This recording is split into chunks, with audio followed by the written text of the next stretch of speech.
Today I was just kind of going through some game camera photos and I come across something that I've been asked before and I kind of wanted to talk about real quick.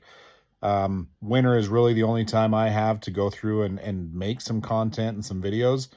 And I wanted to try to get more of that done as promised.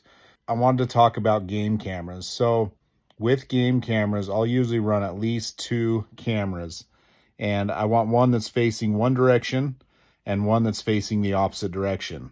And one of those two cameras I will usually have back a lot farther from the bait, maybe 20 yards or farther.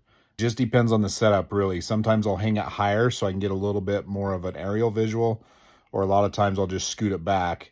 And the reason I do that is just we've got one close that's close to the barrel, so I can just get a good close-up video or picture of those bears.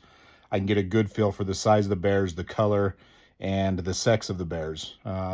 The better picture I can get, the easier it is to identify those bears. The reason I like one zoomed back is because then I can get kind of an idea of what direction those bears are coming from. So are they coming from the east or the west or the north? Are they circling? I can watch those videos and those pictures over time to try to get a better idea what those bears are doing. Another reason is a lot of times you will have a camera that malfunctions or the battery goes dead. So with two cameras, we always have one camera that is working, and we always have an idea of what's on the bait site. So we'll run two cameras on almost every bait. Sometimes we'll run three cameras if we have maybe a game trail or something along those lines that we're trying to kind of see if the bears are using.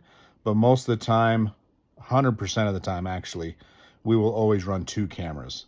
And then that way we alleviate some of these problems with malfunctioning and we get a better idea of the bears as they're coming and going.